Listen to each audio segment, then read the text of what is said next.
자리에서 일어나서 전능하신 하나님께 찬성을 높이 올려드리며 예배하며 찬양하며 나아갑시다.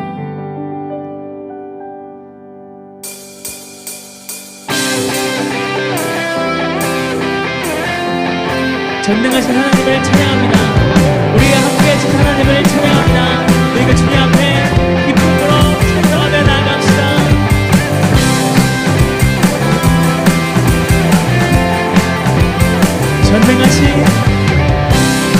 전능하신 하나님 지금 함께 하시니 기쁨으로 주 찬양해 주의 영이 가득해 성하시는 대로 하나님. 다시 한번 찬양합시다.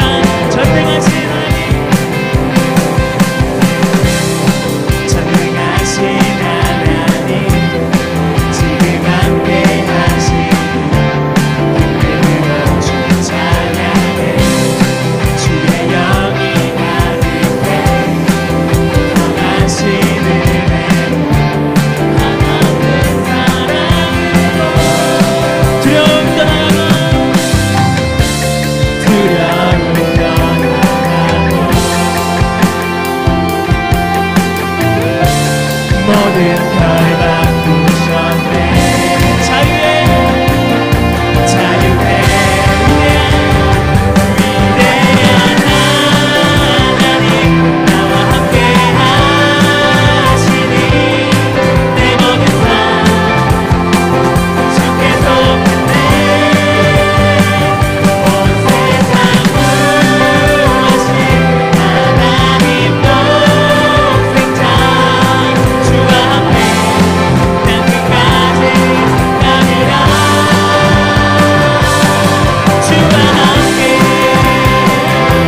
꽃을 피우시고 사막에 꽃을 피우시고 사막에 강물을 내시네. 주의 놀라운 섭리 주의 놀라운 섭리 푸른 마르고 꽃을 심으라. 주의 말씀 영원하리.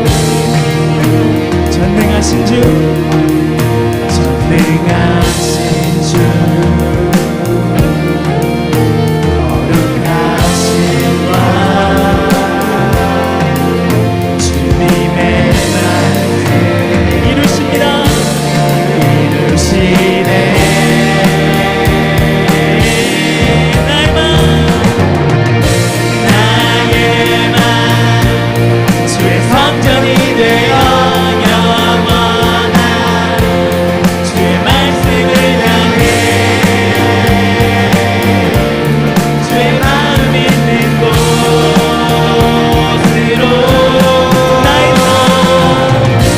나의 삶 주의 말씀을 따라 이루신 주의 나라를 향해 주의 시선 있는 곳 주님의 마음 있는 것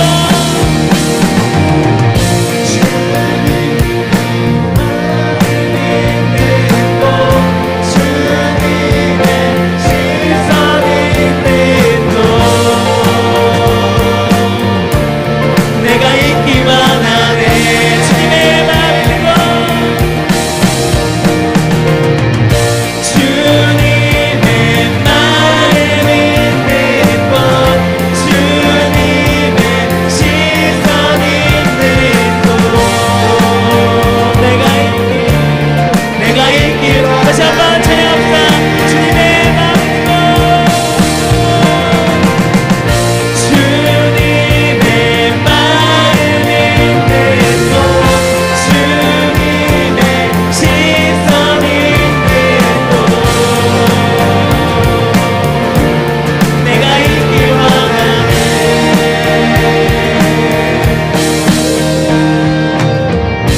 나의 맘 주의 성전이 되어 영원한 주의 말씀을 향해 주의 마음 있는 곳으로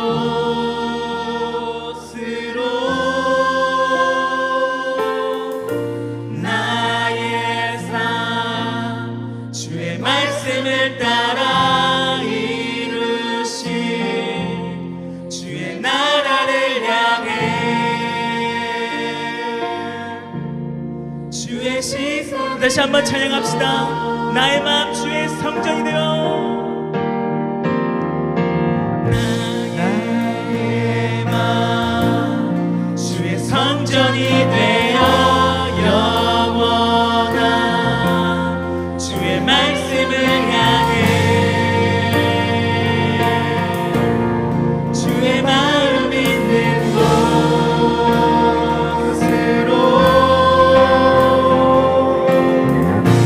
나의 삶 주의 말씀을 따라 이루신 주의 나라를 향해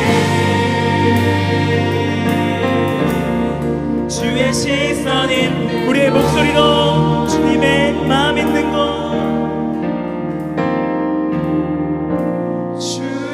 주님의 마음 있는 곳 주님의 시선 있는 곳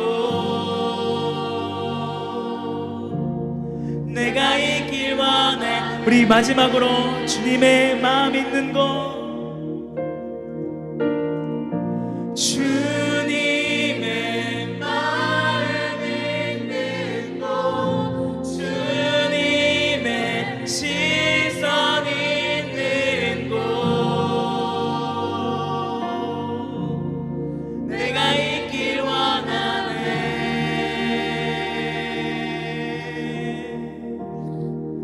우리와 함께 하시는 그 주님께 큰 영광의 박수 올려드립시다. 주님 감사합니다. 우리의 삶 가운데 함께 해주시고 날마다 주님과 동행하며 살아가게 하여 주시옵소서. 우리와 함께 해주셔서 감사합니다. 주님 찬양합니다.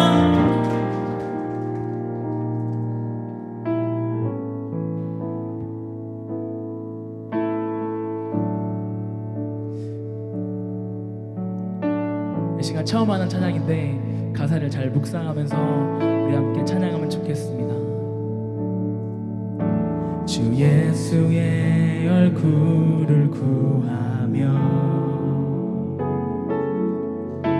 예배하는 세대 일어나 주 위에 살며 주 위에 죽으니 이것이 우리의 부르심. 살기 위해 주 따르지 않고 죽기 위해 주를 따르며 내 가진 것 모두 주를 위해 드리리. 주님의 일 행하시옵소서.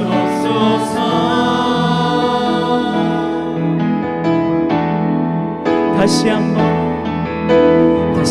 한번 부흥을 주소서.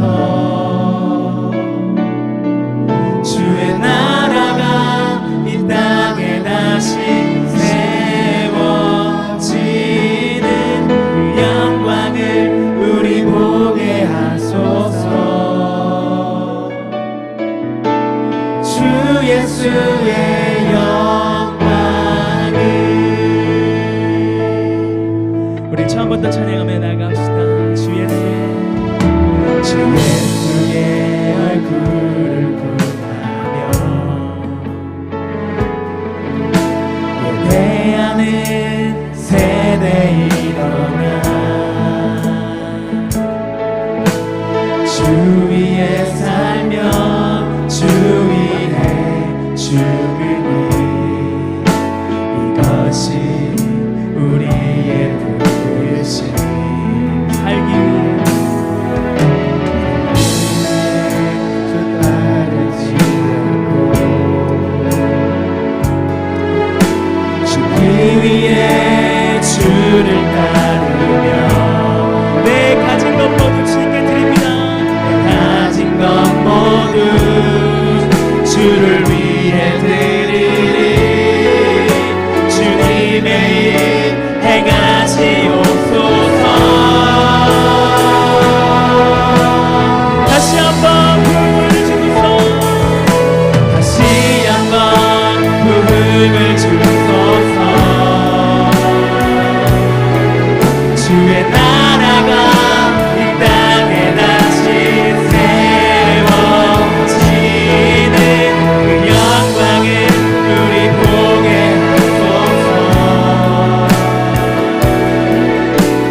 모두 일어나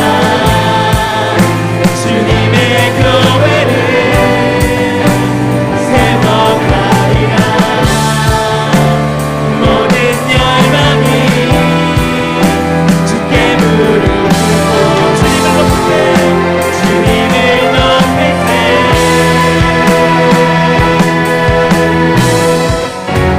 다시 한번 부흥을 주세.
믿습니다. 주님께서 예비하신 은혜들로 여러분이 어느 곳에 있든지 얼마나 깊은 절망 가운데 있을지라도 하나님께서 여러분들을 일으키시면서 주님의 사랑을 다시금 회복시켜 주시고 여러분들에게 예비하신 아버지 하나님의 은혜를 부어주실 줄로 믿습니다. 오늘 이 시간 예배를 위하여 함께 기도할 때에 주님, 우리가 주님 앞에서 일어서기를 원합니다. 주님을 만나기 원합니다. 주님의 은혜를 회복하기 원합니다. 그래서 주님께서 예배하신 부흥의 은혜를 다시금 경험하는 우리 귀한 예배 공동체 될 수 있도록 성령 아버지 하나님 역사하여 주시옵소서. 주님이 예배하신 은혜를, 주님이 예배하신 부흥을 경험하기 원합니다.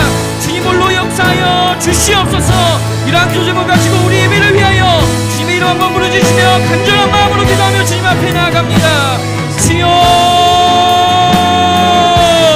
은혜로우신 아버지 하나님, 주님께서 예배하신 은혜로 말미암아 주님 시간의 모든 신앙들 가운데 아버지 하나님의 은혜를 부어 주시옵소서. 주님 부흥케 하시며 아버지 하나님 다시금 만나게 하시고 주님을 찾는 마음으로 가게 하시는 아버지 하나님의 은혜가, 아버지 그 은혜가 우리 심령 가운데 불임등 일어날 수 있도록 아버지 역사하여 주옵시며 하나님의 말씀이, 아버지 하나님의 음성이 우리의 심령 가운데 확증되어지며 그 음성으로 말미암아 우리의 삶을 다시 주님께 올려드리는 귀한 예배 시간 될 수 있도록 성령님 역사하여 주시옵소서. 아버지 예배 자리 가운데 역사하는 아버지 하나님의 은혜를 사모합니다. 아버지 간절한 마음으로 주님을 찾고 드리며 아버지 하나님의 말씀을 사모하는 마음으로 주님 앞에 나아가오니 예배하신 주님의 성령을 주는 시간으로 주셔서 아버지 각자의 심령들 가운데 예배하신 은혜, 귀한 은혜로 아버지의 영들의 심령을 깨끗게 하여 주시옵소서. 아버지 그 갈증 가운데 주를 찾는 모든 심령들 가운데 아버지 끊임없는 아버지 하나님의 은혜로 말미암아 새롭게 되어지는 귀한 예배 시간 될 수 있도록 아버지 하나님 역사하여 주시옵소서. 그렇게 주님을 찾습니다. 그렇게 간절한 마음으로 주님을 구하며 나아갑니다.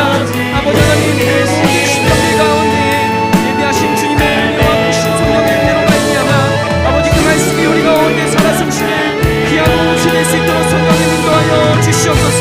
그런 은혜를 가지며 주님 앞에 나아갑니다. 하나님, 우리가 오직 주님을 찾으며 아버지 하나님 앞에 간절한 마음으로 나아가오니 아버지 오늘 이 시간 예배자리를 통하여 주님 허락하신 은혜 예배하신 은혜를 풍성히 누리며 주님 앞에 나아가는 귀한 예배 시간 될 수 있도록 성령 하나님 인도하여 주시옵소서. 그렇게 우리 가운데 역사하실 주님을 초청합니다. 그 주님을 기대하며 주님 앞에 나아가오니 아버지 하나님 오늘 예배 시간 가운데 주님 홀로 역사하여 주시옵소서. 감사를 드리며 사랑 많으신 우리 구주 예수 그리스도의 이름으로 기도드렸습니다. 아멘. 오늘도 우리 가운데 새 일을 행하실 주님께 감사와 영광의 박수 올려드립니다. 아멘. 네, 자리에 앉으시고 이 시간 함께 갓블레스 찬양하면서 옆에 계신 한 주 동안 이제 세상 가운데서 지냈다가 오늘 함께 모여서 예배하는데 여러분들을 축복하는 마음을 담아서 함께 갓블레스 유 찬양하겠습니다.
말씀 듣기 원하는데요. 목사님 나오셔서 현실과 이상 사이에서 라는 제목으로 말씀 전해주실 때 큰 은혜 받으시기 바랍니다.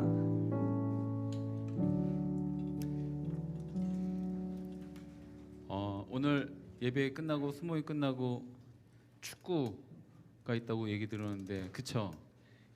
우리 코로나 전에 보니까 그 이렇게 저렇게 그 동아리까지는 아니어도 뭐 이런 활동들 좀 활성화하려고 노력을 했었었는데 이렇게 관심 있는 지체들 모여서 이렇게 하는 좋은 여가 활동들 있으면 좋을 것 같습니다. 그래서 뭐 축구든 너무 축구만 하지 말고 축구든 그 예전에 그것도 한다고 했었었는데 한 번도 안 보였다고 하는데 뭐 핸드드립 뭐 저기도 하고 뭐 등등등 있는데 어쨌든 이렇게 좀 서로 얘기하면서 이렇게 너무 딱딱하고 진중한 신앙생활뿐만 아니라 좀 이렇게 재미라고는 좀 그렇지만 어쨌든 이런 어떤 더 풍성한 교제를 나눌 수 있는 시간들 가지면 좋을 것 같고 저는 이렇게 신앙생활하면서 특별히 목회 활동하면서 가진 유일한 취미 활동이 있다고 하면 핸드드립이거든요. 그래서 혼자 새벽 예배 끝나고 이제 이른 새벽에 아침에 이제 커피 한 잔 마시면서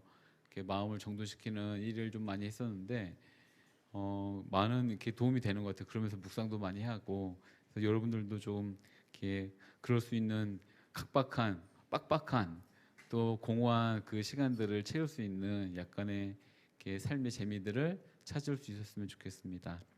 같이 말씀 보죠. 마태복음 19장 1절에서 12절까지 말씀 같이 읽겠습니다. 마태복음 19장 1절에서 12절입니다. 같이 읽습니다. 예수께서 이 말씀들을 끝마치신 후에 갈릴리를 떠나 요단강 건너편 유대 지방으로 가셨습니다. 많은 무리가 따라오자 예수께서는 거기서 그들을 고쳐주셨습니다. 바리새파 사람들이 다가와 예수를 시험하려고 물었습니다. 이유가 된다면 사람이 그의 아내를 버리는 것이 적법한 것입니까? 예수께서 대답하셨습니다. 너희는 사람을 창조하신 분이 처음에 남자와 여자로 지으셨다라는 말씀과 그러므로 남자가 자기 부모를 떠나 아내와 될 것이다라는 말씀을 읽어보지 못했느냐? 그러므로 그들이 이제 둘이 아니라 하나다. 하나님께서 짝지어 주신 것을 사람이 갈라놓지 못한다. 그들이 물었습니다. 그러면 모세는 왜 남자에게 이혼 증서를 주고 아내와 헤어지라고 명령했습니까? 예수께서 대답하셨습니다. 모세가 이혼을 허락한 것은 너희 마음이 완악했기 때문이다. 그러나 원래는 그렇지 않았다. 내가 너희에게 말한다. 누구든지 음행한 경우를 제외하고 아내와 은혜원하고 다른 여자와 결혼한 사람은 간음하는 것이다. 제자들이 예수께 말씀이다. 만일 남편과 아내의 관계가 그런 것이라면 차라리 결혼하지 않는 게 좋겠습니다. 예수께서 대답하셨습니다. 모든 사람이 이 말을 받아들일 수는 없다. 오로지 하나님께서 허락하신 사람들만 받아들인다. 모태에서부터 고자로 태어난 사람도 있고 다른 사람이 고자로 만들어서 고자가 된 사람도 있고 또 하늘나라를 위해 스스로 고자가 된 사람도 있다. 이 말을 받아들일 수 있는 사람은 받아들이라. 아멘. 이제 19장 넘어오면서 이제 18장까지 있었던 우리가 일들을 기억해 본다면 예수님께서 갈릴리에서 사역을 하셨습니다. 이제 오늘부터 갈릴리를 떠나 이제 유대 땅 예루살렘으로 가는 발걸음을 시작하게 되고요. 이제 지금까지 갈릴리의 사역 가운데 가장 주된 사역지는 이제 가버나움이라는 곳인데 또 우리가 가버나움을 잘 모를 수도 있기 때문에 어쨌든 가버나움이 주요 거점 사역지이고 그 주변으로 해서 갈릴리와 갈릴리 건너편 이방 땅까지도 오가시면서 많은 사역들을 하셨고 그 가운데 예수님은 기적과 가르치심을 행하셨습니다. 그래서 많은 사람들이 이것을 목격하고 경험하고 누렸겠지요. 그러나 이렇게 많은 가르치심과 또 기적들을 행한다고 할지라도 사람들이 예수님을 하나님이 보내신 유일한 구원자로 믿었는가라고 한다면 그렇지는 않습니다. 오히려 반대로 이제 예수님이 본인들이 원하는 구원자가 아니라는 것을 더 확실하게 아는 시간들이었습니다. 이제 대표적인 사건이 이제 요한복음에 보면 6장에 이제 오병이어의 사건을 일어나고 난 다음에 예수님이 이어서 생명의 떡에 대한 생명의 양식에 대한 말씀을 하십니다. 근데 생명의 양식이 누구냐면 바로 예수님 자신이시죠. 근데 이 말씀을 듣고 그러면 우리가 예수님을 먹어야 되냐? 뭐 이런 어떤 이야기를 오가면서 예수님을 따르고 있던 많은 제자들이 예수님을 떠나갔습니다.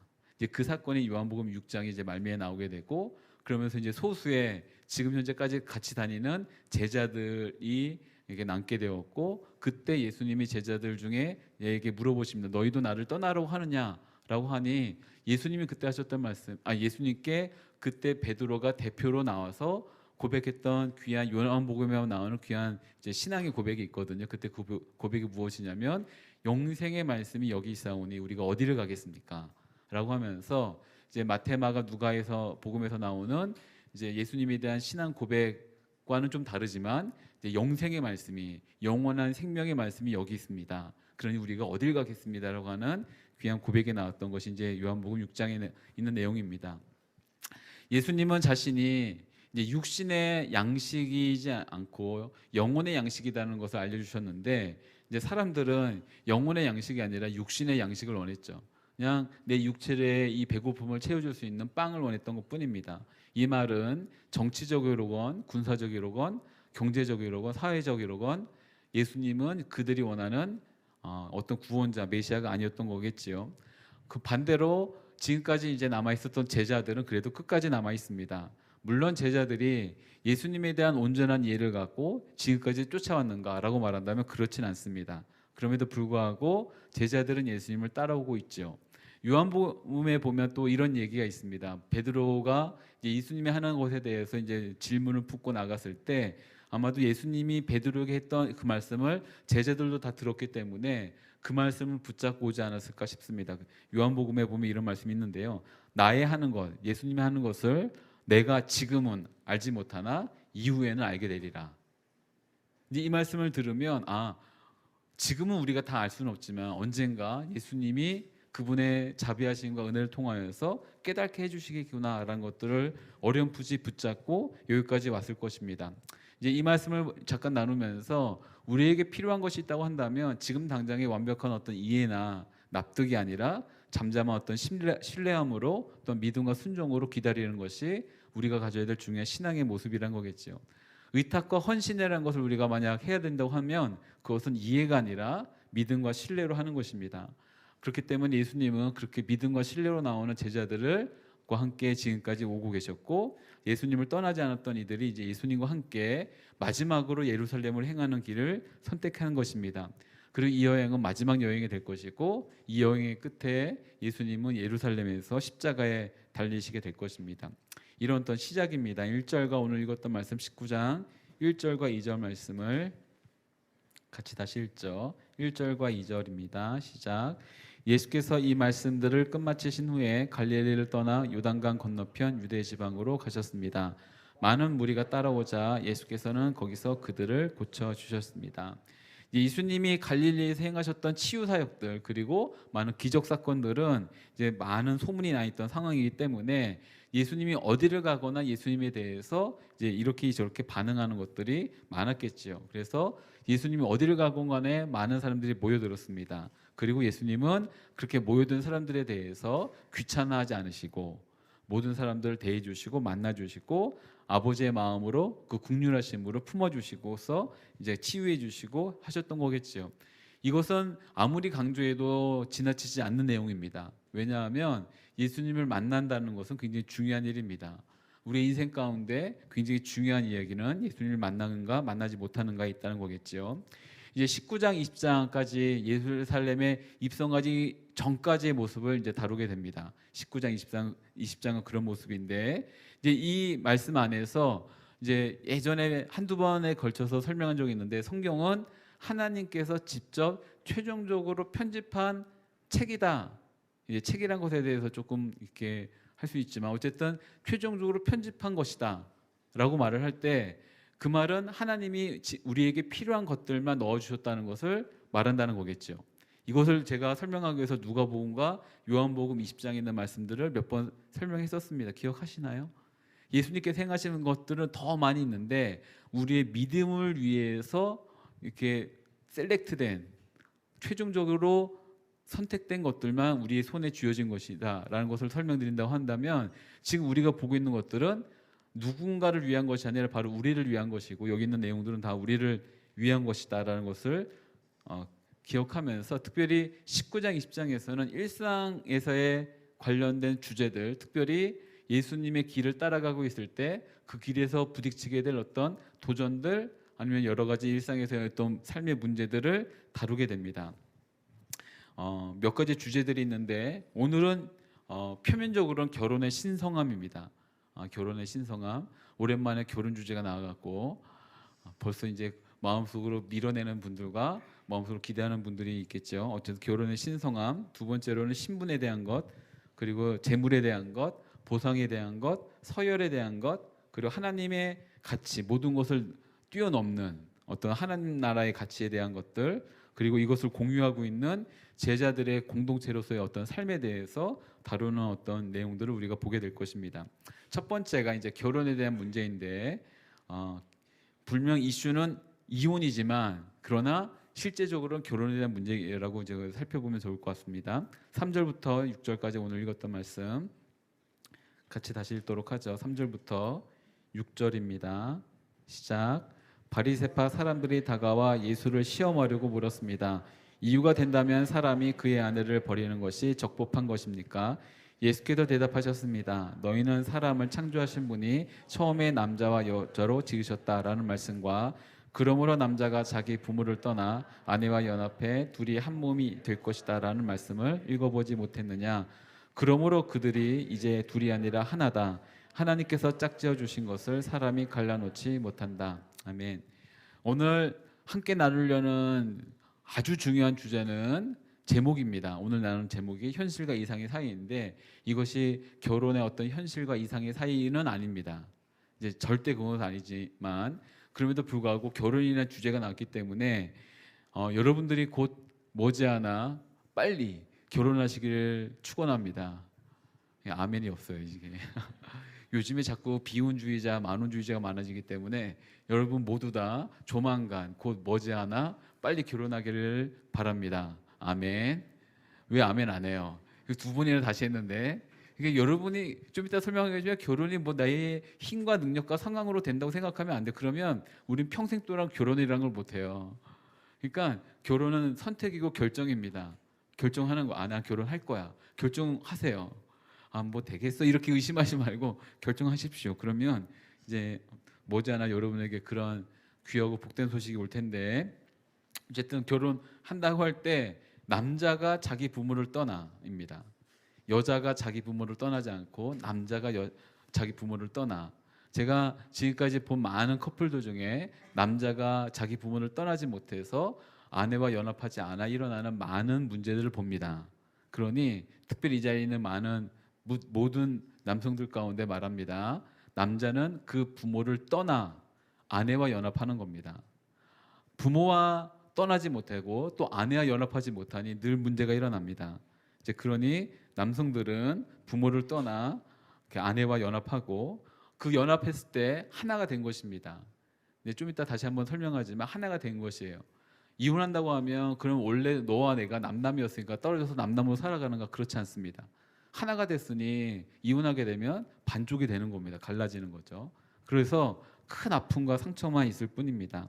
이런 정도의 어떤 이야기를 하면서 자, 아무튼 곧 머지않아 우리 여기 있는 모든 지체들이 결혼의 축복을 누리며 좀 이따 마지막에 결론적으로 말하겠지만 하나님께서 주신 보편적인 은사, 결혼의 은사를 다 이렇게 잘 활용하는 여러분들 되기를 간절히 바랍니다. 아멘이 또 없어요. 다시 돌아와서 3절 16장에 보면 처음에 시작할 때 바리새파 이제 예수님의 적대자들이 나타나서 예수님을 시험하려고 찾아왔었습니다. 그때 이후로 그 16장에 바로 그 다음에 이제 베드로의 고백이 있었어요. 신앙 고백. 예수님은 살아계신 하나님의 아들입니다라고 하는 그 고백 이후로 이제 그 16장의 처음 1절부터 나왔던 적대자들이 찾아왔던 사건 이후로 지금은 바리새인들이 이렇게 오랜만에 등장해요. 오랜만에 16장, 17장, 18장, 이제 19장에 걸쳐서 오랜만에 등장하는데 그때 그 모습 그대로 옵니다. 시험하려고 옵니다. 예수님을 만나려고 할 때 이제 16장에는 하늘의 표적을 구하면서 왔어요. 이제 그럴듯한 표적을 나에게 보여주면 당신이 우리에게 보내주신 하나님의 그 어떤 메시아라는 걸 믿겠다라고 했지만 그때 잠깐 나눴지만 믿으려고 온 것이 아니라 믿지 않으려고 시험하려고 왔다는 것이라고 말하겠죠. 지금도 똑같이 시험하려고 바뀌지 않고 찾아와서 묻습니다. 이 시험의 목적은 믿음을 가지려는 것이 아니라 그 사람을 무너뜨리고 깨트리려고 하는 목적이겠죠. 이 말은 여기 비록 바리새인들이 하나님의 말씀을 들고 오긴 했지만 그것은 하나님의 말씀을 미끼로 삼아서 사람을 세우려고 하는 것이 아니라 사람을 깨트리려고 하기 위해 왔다는 것을 우리가 보겠죠. 예수님을 찾는 이유가 가르침을 얻고 영생을 얻으려는 것이 아니라 누군가를 죽이기 위해서 찾아왔다는 것입니다. 이런 태도로 예수님을 찾으면 아무런 것도 얻지 못합니다. 무슨 말이냐면 무언가 사람에 대해서 또 누군가에 대해서 혹은 의심할 수 있죠. 근데 그 의심이 더 믿기 위한 의심이 아니라 내가 아닌 거야라고 확답을 얻기 위한 것의 어떤 그 조건으로 누군가를 찾는다고 한다면 비판할 거리를 찾고 잘못된 부분을 찾는다고 한다면 아무런 것도 얻을 수가 없습니다. 이것은 특별히 교회에 올 때 가져야 될 좋은 태도가 아니죠. 여러분에게 의심이 없는 맹목적인 신앙을 갖자라는 것을 말하는 것은 아닙니다. 의심하십시오. 충분히 의심하고 왜 그래야만 되는가 궁금해하고 그 생각이 들으면 들수록 딴 데 가지 마시고 오히려 교회로 오고 성경을 피시고 읽어보십시오. 그래야지만 답을 얻습니다.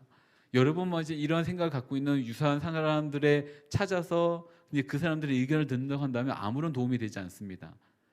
어쨌든 무언가 답을 얻기 위해서는 그 답의 질문을 가졌던 첫 번째 문헌이라고 하면 문헌이죠. 1차의 자료에 접근을 해야지 2차, 3차에 접근을 하면 아무런 것도 얻을 수 없기 때문에 가장 먼저는 하나님 앞에 찾아가시고 예수님 앞에 찾아가시고 성경을 펼치십시오. 그렇게 될 때 여러분이 궁금했고 혹시라도 의심을 가졌던 그 모든 것들로부터 진정한 해답을 얻을 수 있을 믿습니다.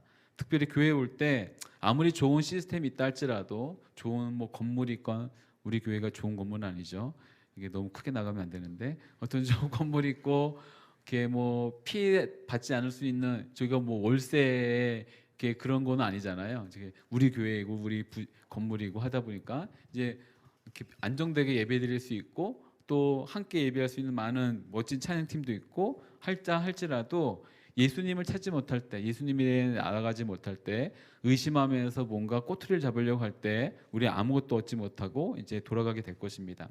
바리새인들의 질문은 이런 질문이었습니다. 혹 이유가 있다면, 그러니까 그럴 만한 이유가 있다고 한다면 이혼이라는 것이 적법한가에 대한 질문이에요.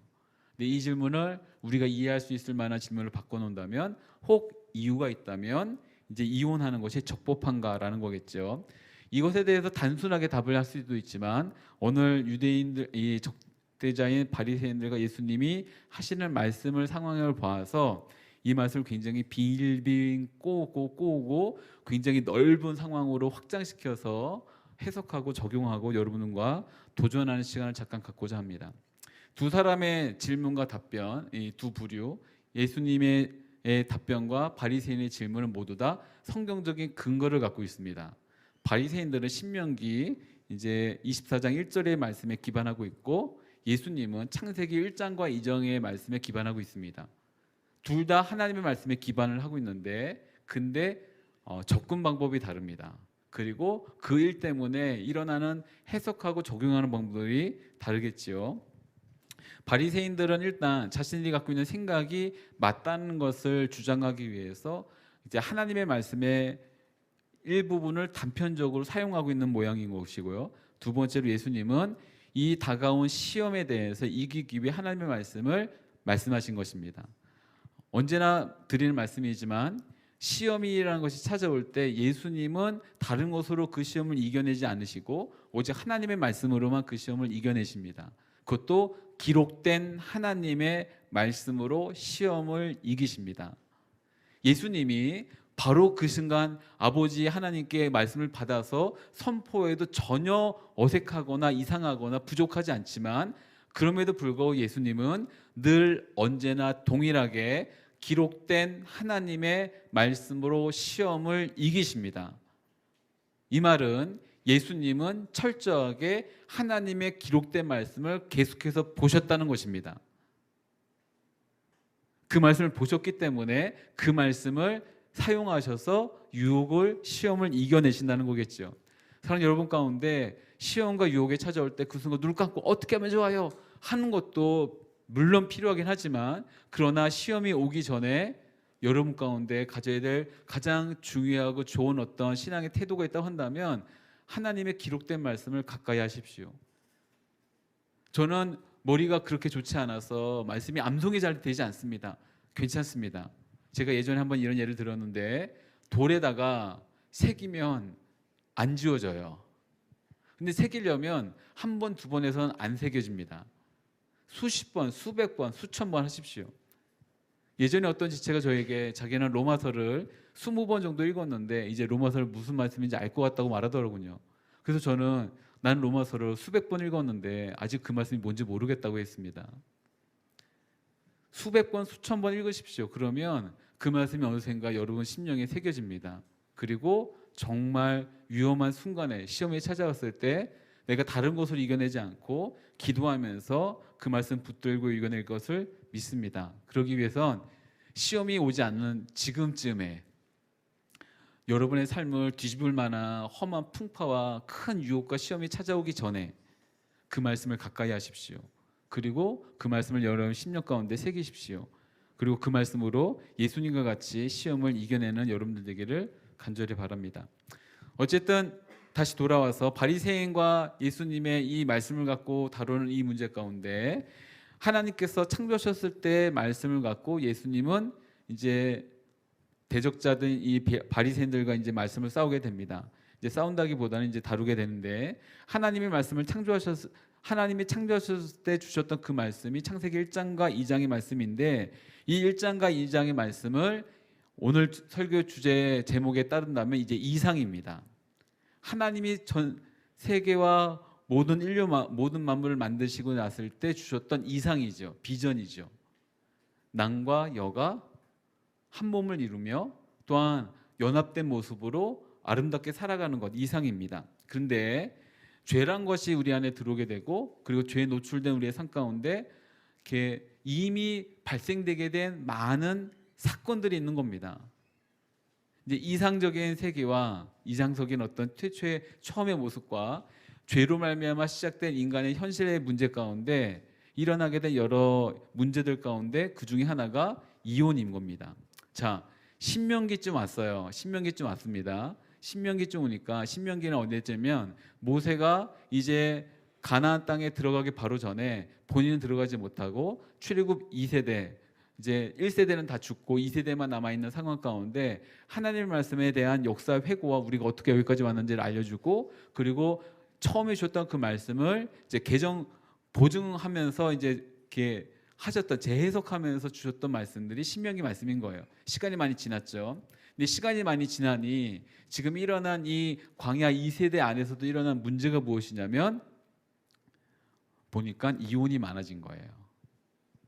이혼이 많아졌는데, 좀 이따 더 자세히 설명하겠지만 이혼이 많아졌는데, 이혼이 많아진 상황 가운데 아내였던 여인들이 불합리하고 굉장히 어려운 상황으로 치닫고 있으니 여인들과 아내였던 사람들을 보호하기 위해 남성들의 악에서 나오는 잘못된 그 행동들을 깨트리기 위해서 안정장치를 준 것이 신명기 24장에 있었던 말씀인 겁니다. 그런데 그 말씀을 갖고 나중에 후대 사람들은 이렇게 이혼을 해도 된다라고 생각하면서 나갔던 거겠죠. 죄라고 하는 강력한 독이 인간의 세계 가운데 들어왔을 때 이제 발생한 여러 문제들을 해결하기 위한 현실적인 문제, 그리고 실용적인 조항에 있어서 예수님은 그것은 이후에 생겨난 법에 대한 적용이니 원뜻에 따라 하나님이 창조하신 이상적인 어떤 그 세계의 접근으로서 우리가 나아가는 것이 더 맞는 것이다라고 말씀하시는 것이 오늘의 예수님의 말씀이겠죠. 이 말은 인간이 연약함을 갖고 있기 때문에 가질 수밖에 없었던 현실의 문제를 해결하기 위해 타협점을 찾느니, 그 말은 기존에 일어난 이 문제들을 기정사실화로 만들어버리고 있다는 겁니다. 그러면 그럴수록 그 문제는 오히려 해결이 되지 않으니 하나님의 원 디자인으로 돌아가는 것이 맞다라고 하는 것이 예수님의 말씀이겠죠.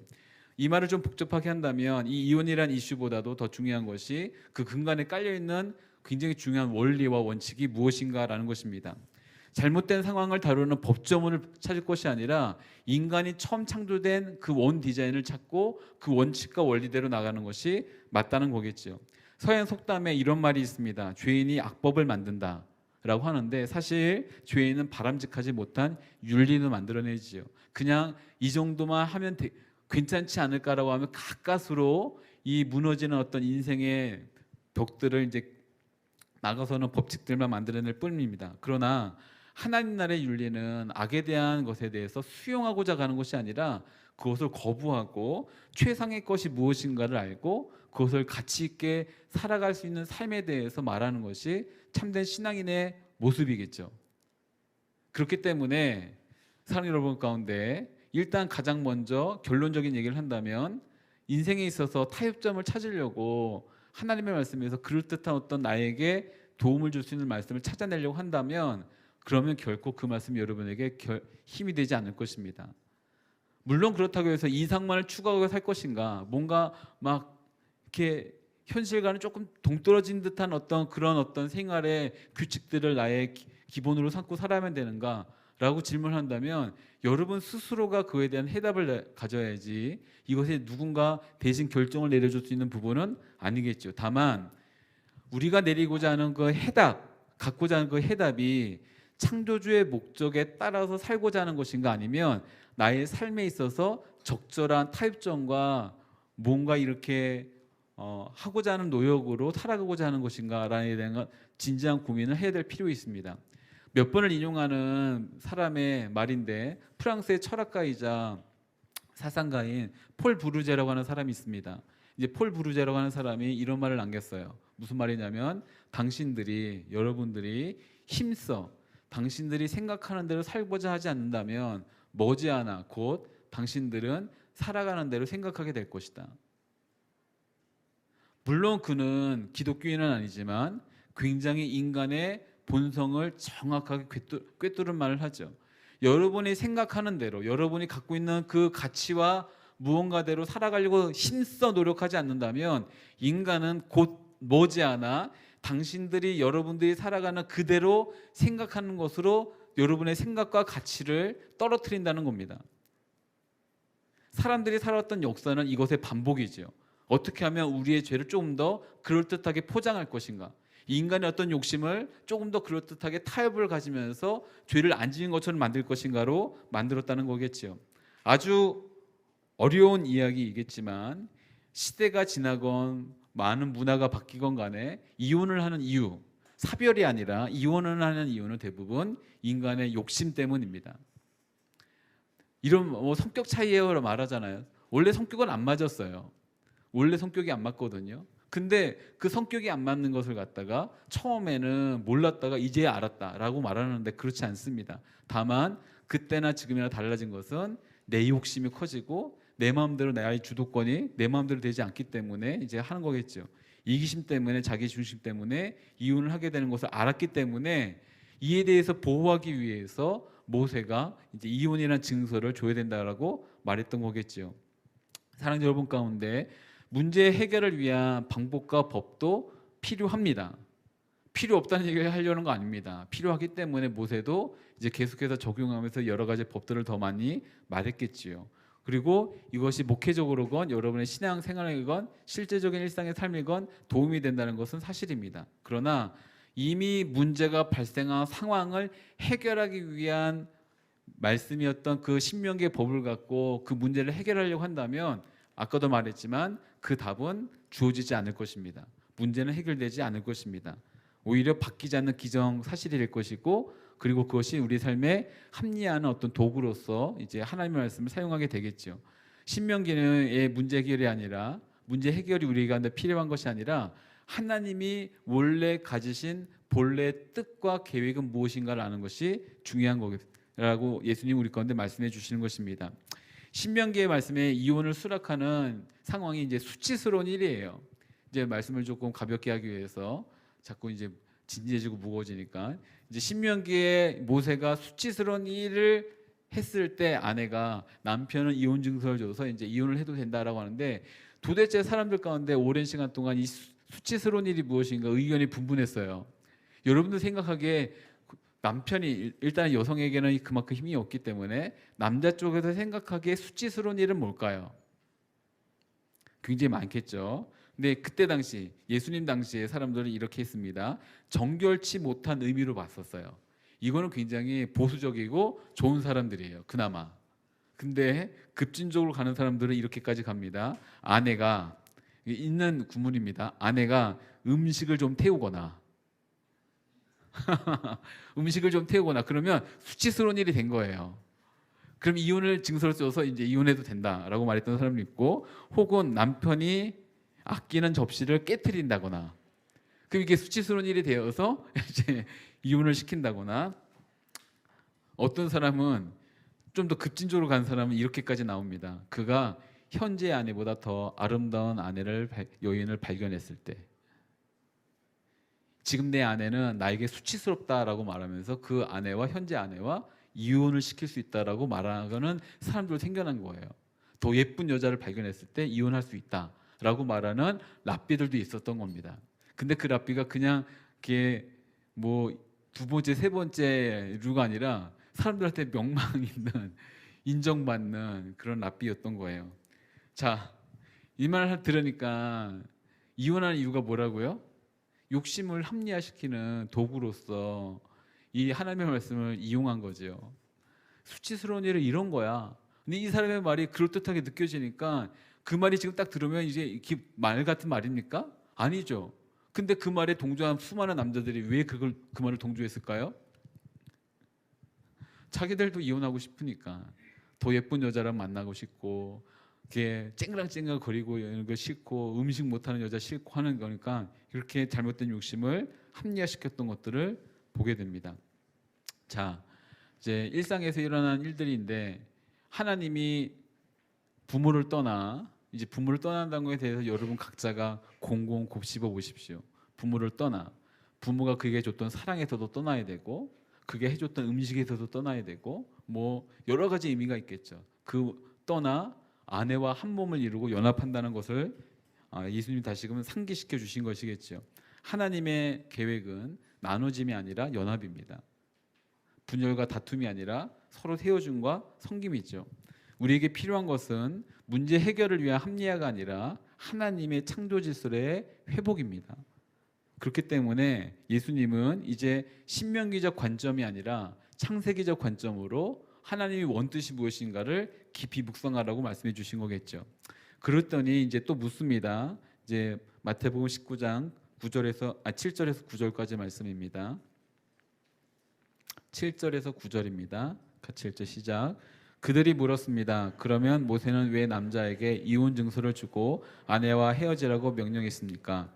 예수께서 대답하셨습니다. 모세가 이혼을 허락한 것은 너희 마음이 완악하기 때문이다. 그러나 원래는 그렇지 않았다. 내가 너희에게 말한다. 누구든지 음행한 경우를 제외하고 아내와 이혼하고 다른 여자와 결혼하는 사람은 간음하는 것이다. 아멘. 아까 제가 강조한 부분이 있었는데 7절에서는 명령했습니까? 라고 했는데 예수님은 뭐라고 말씀하시냐면 허락한 것이다. 굉장히 큰 차이가 있죠. 하나님의 말씀을 봤음에도 불구하고 똑같은 하나님의 말씀을 보았음에도 불구하고 예수님은 모세가 말한 것은 허락하는 것이다. 근데 왜 너희는 명령한 것이라고 말하냐? 차이입니다. 아, 이런 일이 있으면 이혼해도 된다고 명령한 것입니다.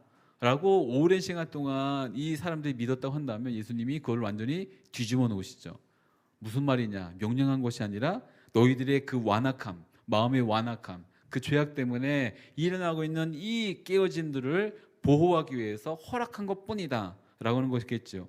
그렇기 때문에 모세가 말한 것을 잘못된 이유에서, 합당치 않은 이유에서 아내를 버리는 남자들이 워낙 많았기 때문에 결혼을 보호하기 위해서, 그리고 여인들을 보호하기 위해서 이제 모세가 이 말씀을 준 것이겠죠. 그 이유에 대해서 이제 살펴본다. 첫 번째가 결혼 관계를 더럽히는 부정한 일이 아니고서는 결혼을 이제 금지한 것입니다. 아까도 말했듯이 정결치 못한 일을 수치한 것으로 본다고 한다면 이제 그 말은 반대로 결혼을 정결치 못한 것으로부터 보호하기 위해서 한 것이고, 두 번째로는 어떠한 이유 없이 아내를 버리는 것은 안 되기 때문에 아내를 보호하기 위해서 증서를 써준 것이고요. 세 번째, 예수님 말씀처럼 만약 이 일들이 비일비재하게, 증서가 없이 비일비재하게 하면 예수님 말씀처럼 가늠한 것이기 때문에 온 결혼의 관계들이 다 가늠한 것이 되어버리기 때문에 이 말은 그만큼 이혼이 많았다는 겁니다. 너무 많은 거예요. 그래서 그것을 보호하기 위해서 이제 모세가 그 합법적인 증서를 줌으로써 특별히 여인은 그런 취급을 받지 않게 하려는 어떤 목적에서 했던 것입니다. 이 말을 들으니 예수님이 하셨던 마음의 완악함이 무엇일까? 나중에 좀 이따 읽겠지만 10절에 제자들이 이렇게 말해요. 만일 남편과 아내의 관계가 그런 것이라면 차라리 결혼하지 않는 게 좋겠습니다. 자, 이 말씀을 저는 보면서 자, 다 똑같네, 다 똑같아. 이런 거라면 제자들이 다 남자들이잖아요. 그러니까 이런 거라면 결혼하지 않는 게 낫겠네요. 뭐 이런 거예요. 참 기가 차죠. 제가 지금 여성분들에게 이렇게 뭔가 점수를 따기 위해서 지금 이렇게 말하는 게 아닌 거예요. 기가 찬 겁니다. 이제 이 당시에 예수님을 따라다니는 제자들마저도 이런 생각을 갖고 갔던 걸 보면 사람의 마음의 완악함이라는 것이 이제 딱 들어오죠. 무엇이냐면 아까 제가 몇 가지 예를 들었죠. 음식을 태우거나 혹은 접시를 깨뜨리거나 혹은 더 예쁜 여자를 발견했을 때라고 한다면 이게 남성도 그렇고 지금 여러분들이 듣는 남성들도 그렇고 여러분 대답 잘 하셔야 됩니다. 남성들도 그렇고 여성들도 그렇고 지금 말한 게 합당한 이혼의 사유가 됩니까? 그렇다고 생각하세요? 그 말은 합당한 이유 없이 아내와 이혼하는 일들이 너무 많았던 겁니다. 합당한 이유가 없는 거예요. 그냥 마음에 내키는 대로, 내가 원하는 대로. 그러니 자기 중심적이고 이기적인 이 모든 것에 대해서 예수님도 마음의 완악함 때문에 그런 것이다. 근데 그걸 모세도 알았다. 그러니 너희는 정신 차려라. 이게 이 말이 아니군요. 정신을 차려야 된다는 거겠습니다. 예수님은 우리가 지켜야 될 근본적인 하나님의 말씀이 무엇인지를 알려주신 거겠죠. 그럼에도 불구하고 이 타락한 질서가 어떻게 회복이 될 것인가? 마음의 그 감정에 이끌 대로 내가 하고 싶다라고 하는 이제 이렇게 인권에 대한 것이 아니라 감정 위주인 거죠. 제가 이 말 굉장히 조심스럽지만 사실 인권이라기보다는 자기의 감정 위주인 겁니다. 내가 선하다고 생각하는 감정대로, 내가 격하는 것에 대해 풀기 위한 어떤 감정대로 하고자 할 때 이것에 대한 이제 예수님이 이렇게 말씀해 주시는 것입니다. 그 모든 것을 하기 위한 유일한 방법은 하나님의 창조의 질서 가운데로 돌아가는 것밖에 없다. 하나님이 창조하셨던 그 말씀에 붙잡는 것밖에 없다라고 말한 것이고, 두 번째로 한두 번 정도 설명했던 것인데, 예수님이 그 가정 가운데 주인이 되어주시지 않는다고 한다면 그 문제는 해결되지 않습니다. 예수님이 우리 가운데 도움을 주시는 분이 아니라 그 가정의 주인이 되시는 것입니다. 판단의 주체가 되시는 것입니다. 그렇기 때문에 나를 도와달라고 말할 것이 아니라 주님의 뜻이 무엇인지를 묻는 것이 맞습니다. 대부분 우리는 기도할 때 내 편이 돼달라고 기도를 합니다. 그런데 주님 뜻이 무엇인가 묻는 것이 더 정직하고 올바른 기도라는 것을 우리는 오늘 이 시간을 통해서 배울 수 있겠죠. 그럴 때 비로소 우리의 굳어져 있는 마음들이 거듭나게 됩니다. 누군가 미워하는 마음, 마음에 들지 않고 불편해하고 거북했던 모든 마음으로부터 해방될 수 있는 것입니다. 다만 예수님도 이제 중요한 단서를 달지요. 음행한 경우라고 한다면 이혼을 해야 된다. 이 음행이라는 것이 몇 가지 의미들이 있겠지만 성적인 어떤 부정함보다도 여러 가지 일들, 수치스러운 어떤 노출이나 매춘이나 동성연애나 이런 것들에 등등등에 합쳐서 이제 이런 음행한 경우라고 한다면 이제 이혼하는 거겠지만, 그렇지 않을 때는 이혼하지 않는 것이다라고 말씀해 주십니다. 하나님께서는 인간에게 올라오는 여러 가지 정욕에 따라 사는 것을 금지하십니다. 그리고 그렇게 살지 않을 수 있도록 안전한 장치를 우리 가운데 주시지요. 결혼과 가정이 파괴되려고 할 때 특별히 욕망을 자유와 관용이란 이름으로 포장하여서 행하고자 할 때 예수님이 그 모든 것을 막고자 하십니다. 근데 만약 이것이 흘러넘치게 되면 국가는 병이 들고 그 나라는 망하게 될 것입니다. 예수님 말씀만이, 그리고 창조해 주셨던 그 질서만이 우리를 온전히 보호할 수 있는 참된 하나님의 말씀을 깨닫고 그 말씀을 좀 더 많이 묵상하기를 바랍니다.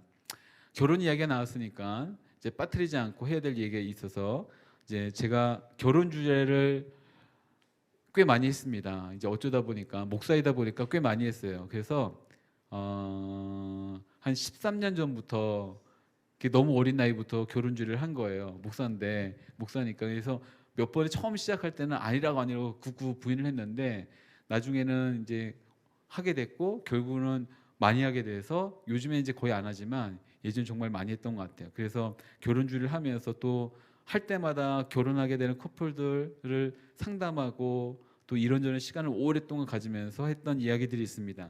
그 이야기를 아주 집약해서 잠깐 나눕니다.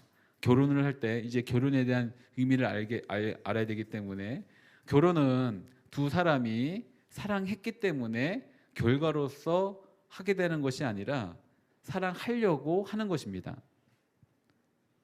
이제 생각을 바꾸셔야 됩니다.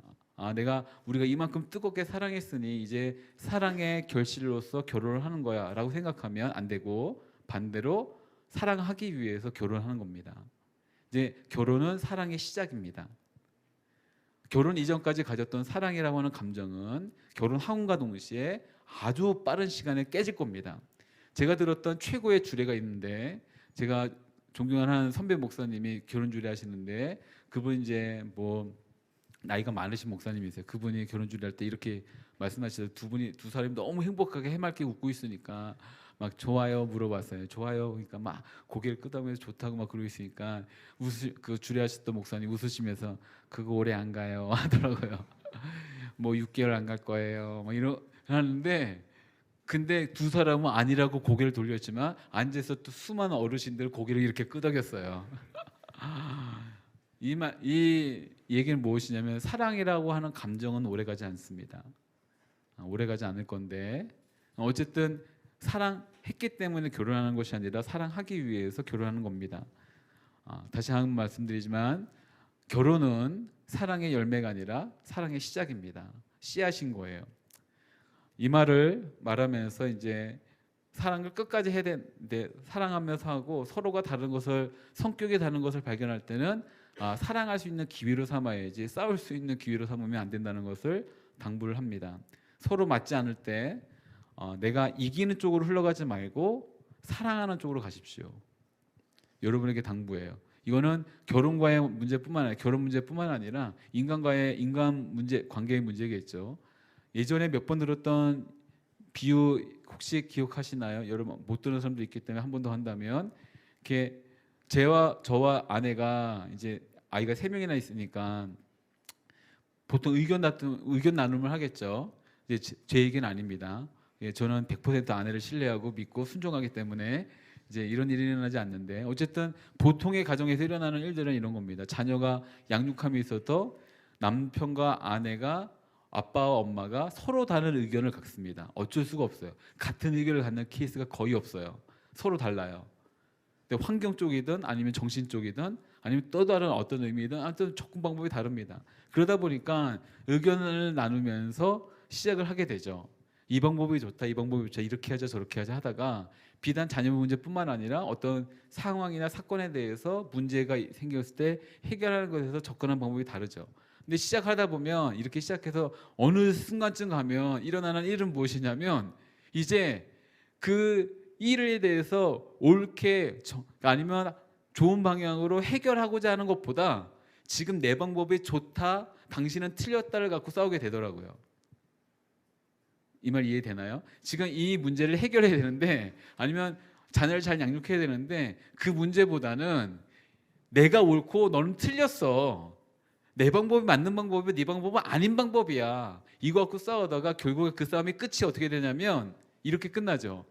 나는 옳고 너는 틀렸고 우기다가 결국에 이긴 사람과 진 사람만 남는 겁니다. 원래 문제는 이기고 지고 문제가 아니라 자녀 양육이든 이 문제에 대한 해결인데 이건 이미 다 어디론가 갔어요. 저쪽 가버려 있고 이제 옳은 사람과 틀린 사람 맞지 않는 것만 남은 것뿐인 거예요. 그러니 이 결혼 관계가 부부 관계가 이 관계 안에서 이렇게 승자와 패자만 있는 겁니다. 슬픈 현실이죠. 여러분들에게 이런 일들이 일어나지 않기를 바라면서 의견 차이가 있을 때는 그냥 풍성함을 누리고 사랑할 수 있는 기회인 겁니다. 내가 옳다는 것을 주장하는 관계로 이 관계가 발전하면 안 되고 그냥 사랑할 수 있는 기회, 그 사람을 더 알 수 있는 기회, 더 풍성하게 사랑을 나눌 수 있는 기회로 삼아야겠죠. 본 회퍼라고 하는 유명한 독일의 분이 이런 말을 남겼는데요. 항상 주례할 때 이 말을 남깁니다. 마지막으로 이 말을 남기는데 여러분들은 지금 이 사랑의 풍성한 감정이 여러분의 결혼 생활을 유지시켜 줄 거라고 생각합니다. 그러나 그 반대입니다. 이 말을 꼭 여러분에게 드립니다. 결혼했다는 사실이 여러분의 사랑을 지켜줄 것입니다. 이 말 잘 모르겠죠? 근데 이걸 까먹으면 이혼하고 바람피고 욕심이 막 올라오고 합니다. 사랑을 지켜주는 건 나는 지금 현재 결혼했다는 사실입니다. 인간의 감정의 사랑이라고 하는 그 감정이 얕은 감정이 현실을 이끌어가지 못한다는 겁니다. 우리의 현실을 이끌어가는 것은 내가 무언가 결정했다는 사실입니다. 아직 결혼하지 않은 대다수의 여러분들 데리고 이 얘기를 한다는 것이 굉장히 이렇게 드리뭉실한 어떤 얘기긴 하지만 꼭 여러분 부탁을 드릴게요. 나중이라도 꼭 기억하십시오.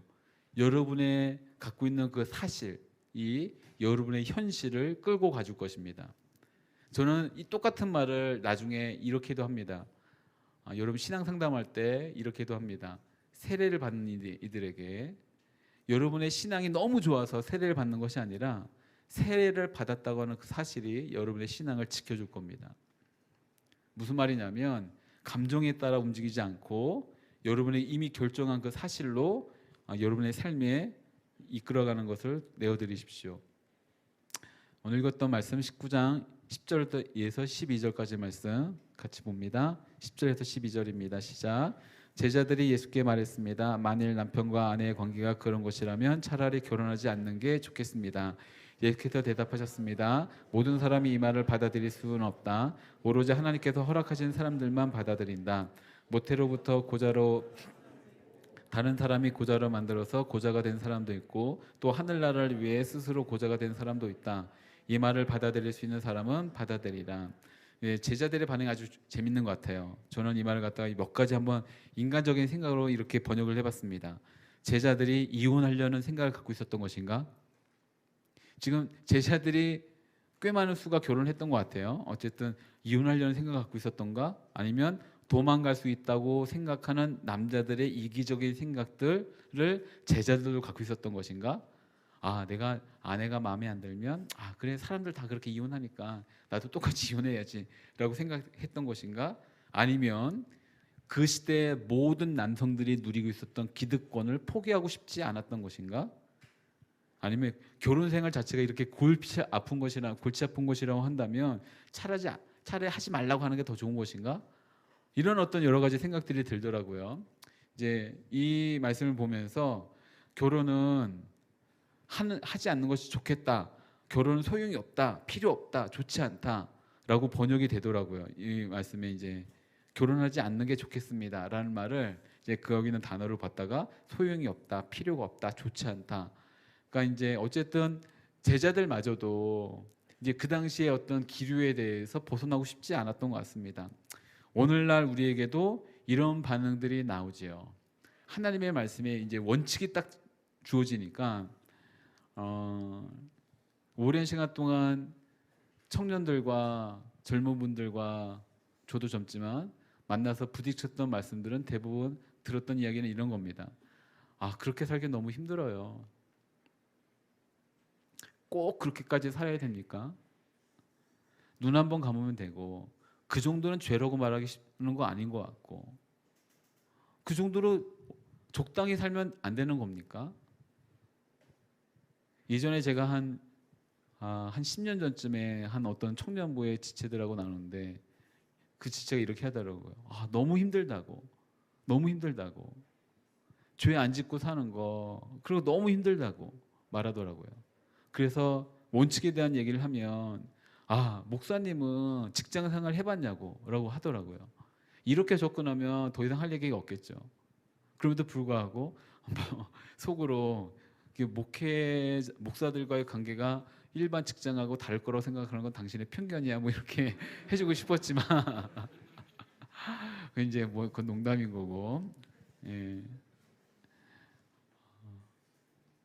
그래서 저는 그 지체한테 이렇게 그 지체가 저를 잘 이해하고 따라줬던 지체였기 때문에 제가 감히 이렇게 얘기했습니다. 내가 만약 목사가 아니고 직장을 다니고 있었더라고 해도 똑같이 얘기했을 거라고. 그때 그 지체가 수긍해 주더라고요. 목사님 말씀 맞는 것 같은데, 저도 날마다 매일 베드로와 같이 마음은 원인데 육신이 약합니다 라는 말만 되뇌이면서 수많은 핑계를 대며 삽니다.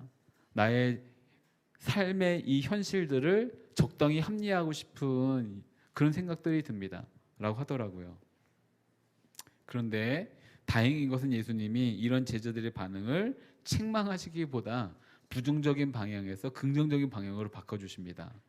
이렇게 말씀하시더라고요. 모든 사람이 이 말씀을 받아들일 수는 없지만 하나님께서 허락하신 사람들은 가능할 것이다. 그러나 그렇지 않는 것이 기본적이다. 그러니까 이 말씀은 여기 이제 고자라고 하는 것이 독특하게 나오긴 했지만, 그러나 부르심에 있는 이들만이 그런 것이고 대부분은 그렇지 않다. 그러니 이 말을 반대로 한다면 저는 이걸 이렇게 해석했습니다. 모든 사람에게는 그 상황들을 넉넉히 이겨낼 수 있을 만한 하나님의 도우심이 반드시 있다는 것입니다. 그러니 타협하는 것으로 여러분의 삶에 태도를 삼지 마십시오. 동화되는 것으로 여러분의 삶에 태도를 삼지 마십시오. 가치 있는 것에, 그리고 하나님이 창조하셨던 그 원래 디자인에 접근하는 것으로 여러분의 삶의 방향을 삼으십시오. 비록 그것이 아무런 것도 여러분에게 열매로서 주어지지 않는다 할지라도 그렇게 사는 것 자체가 이미 아름답고 가치 있는 삶입니다.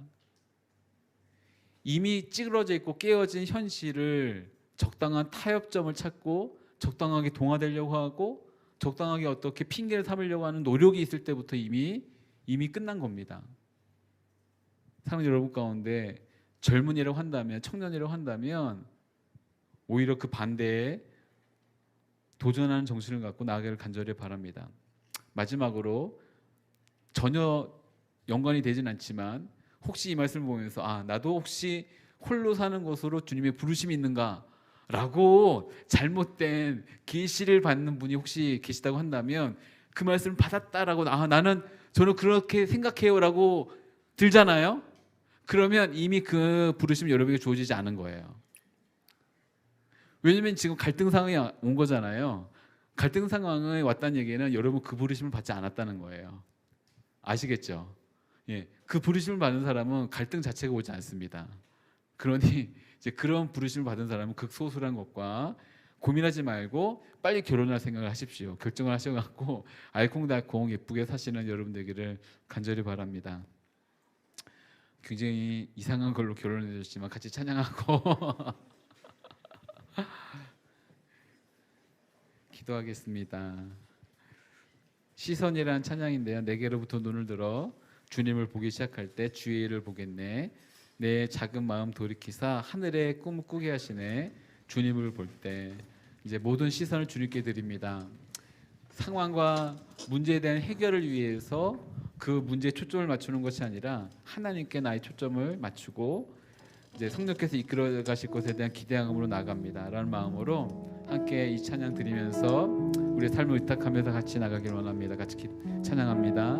내게로부터 눈을 들어 주를 보기 시작할 때 내게로부터 주를 들어 주를 보기 시작할 때 주의 일을 보겠네. 내 작은 마음 돌이키사 내 작은 마음 돌이키사 하늘의 꿈 꾸게 하네. 주님을 볼 때 내게로부터 눈을 들어 주를 보기 시작할 때 주의 일을 보겠네. 내 작은 마음 돌이키사 내 작은 마음 돌이키사 하늘의 꿈 꾸게 하네.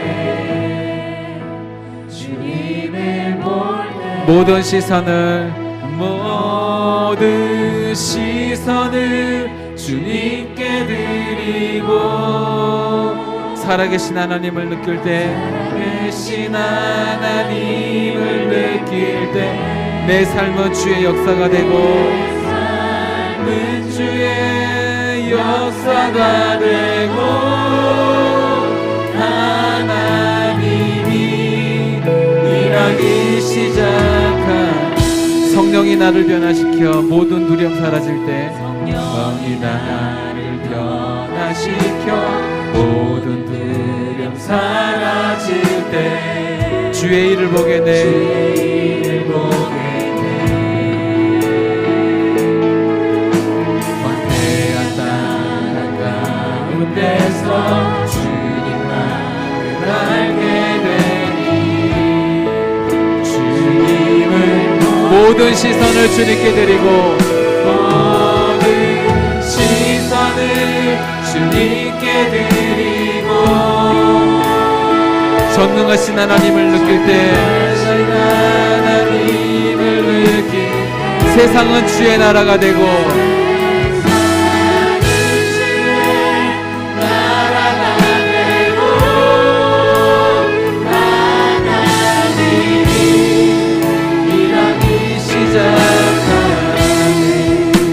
함께 기도하겠습니다. 같이 기도할 때 우리 가슴에 손을 얹고 같이 기도합니다.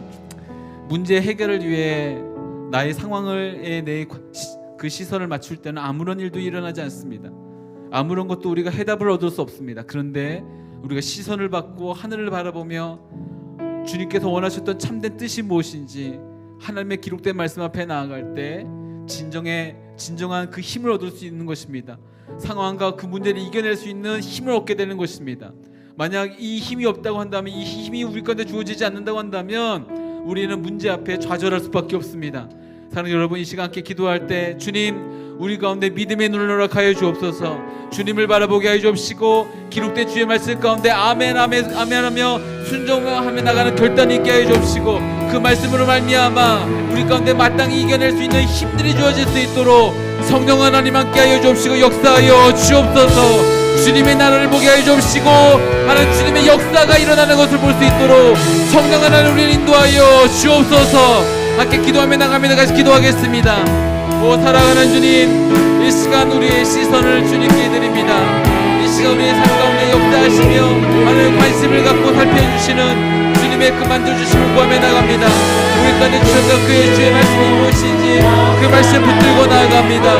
하나님의 사건에 행하신 주의 놀라운 역사가 무엇인지 보게 해주옵시고 주께 행하신 그 모든 일들 가운데 믿음의 결단을 주님에 나갈 수 있도록 주님 함께하여 주님 함께하여 주시옵소서.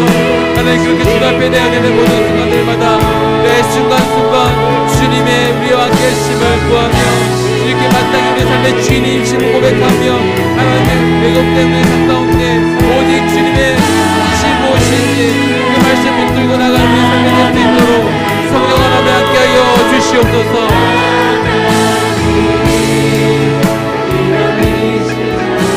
우리 이 시간 모두 같이 기도할 때 그 자리에서 다 같이 일어나 같이 기도합니다. 우리 믿음의 결단을 내어드리며 같이 기도합니다. 우리가 드릴 수 있는 최선의 결단, 최고의 결단은 주님의 말씀 붙드는 인생을 살고 싶습니다. 하나님 성령의 인도하심을 따라서 그 말씀의 뜻이 무엇인지 깨달음을 갖고 살아가는 인생 되길 원합니다. 우리가 처한 환경과 상황 가운데 적당히 타협하는 인생이 아니라 주의 말씀을 따라 살아가는 인생 되길 원하며 최고의 가치를 따라 살아가는 주님의 백성들로 살길 원하오니 성령 하나님 우리 가운데 그렇게 인도하여 주옵시고 나의 깨어지기 쉽지만 그럼에도 불구하고 우리 귀한 이 결단을 주 앞에 드리며 나가는 모든 인생마다 성령 하나님 기름 부어 주시옵소서. 성령 하나님 함께하여 주옵소서. 함께 우리 삶의 그 결단을 내어드리며 함께 기도하며 나가며 같이 기도하겠습니다. 오 사랑하는 주님, 우리의 삶의 결단을 내어드리며 주 앞에 나갑니다. 하나님 우리 가운데 행하시는 주님이 되어서 하늘의 꿈을 꾸며 하나님께 행하셨던 주의 말씀을 붙들고 나가는 인생 될 수 있도록 주님 함께하여 주시옵소서. 하나님 그러며 하나님의 깨어졌던 모든 심령들 가운데 하나님 무너졌던 나의 힘든 고백 가운데 다시 주님께 닿게 하시는 것을 기억하며 주의 말씀이 무엇인지 알고 그 말씀 붙들고 그 말씀대로 따라가겠다는 아멘 아멘 그의 한 땅과 세상이 있을 수 있도록 하나님 함께하여 주시옵소서. 모든 시선을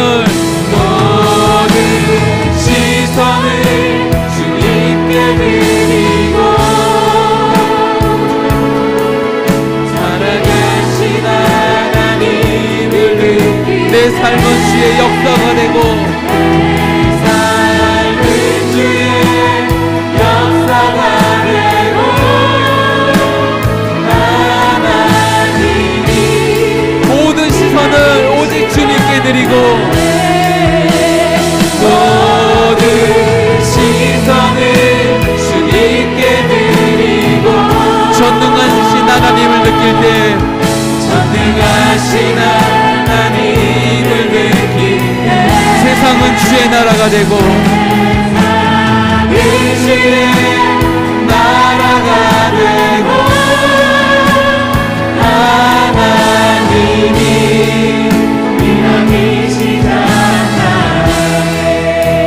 하나님이 사랑하는 주님, 어쩌면 우리가 이 바리새인들 같이 우리의 삶에 처한 일들을 해결하기 위해 이미 일어난 인간의 이 욕심과 이기심을 해결하기 위해 적당한 타협점을 찾기 위해 하나님의 말씀을 찾았는지 모릅니다. 그러나 이 시간 예수님의 말씀 앞에 나아갑니다. 우리 삶 가운데 행하셨던 원하시는 그 참된 하나님의 뜻이 무엇인지 말씀해 주시는 주님의 그 말씀 앞에 나아갑니다.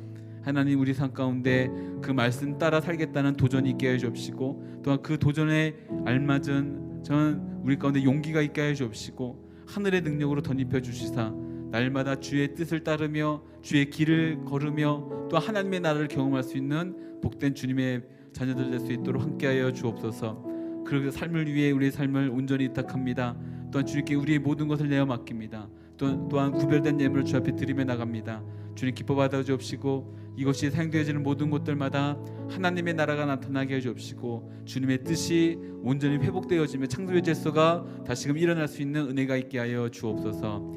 이제는 우리 주 예수 그리스도의 은혜와 하나님 아버지의 측량할 수 없는 사랑하심과 성령님의 교통하심과 역사하심이 주님의 말씀대로 살며 또한 주의 뜻 가운데 살길 원하는 이 자리에 고개 숙인 모든 하나님의 사람들 머리 위에 또한 그 동일한 마음을 갖고 주 앞에 나가지만 이 자리에 함께하지 못한 우리 드림워십 지체들 머리 위에 선교사님과 그 가정과 모든 선교지 위에 지금부터 영원까지 함께하시기를 간절히 축원하옵나이다. 아멘.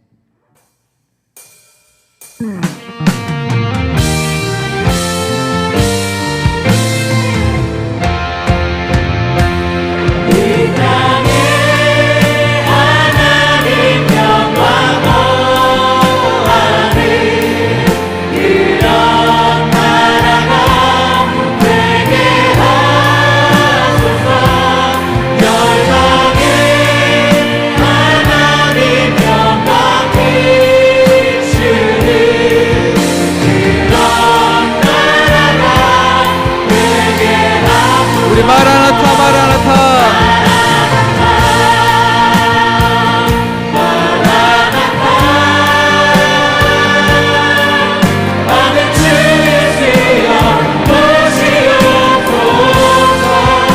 마라나타 마라나타 아멘. 주 예수여 어서 오시옵소서.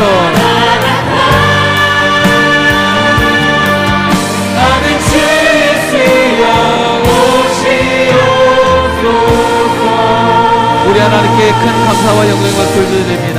할렐루야.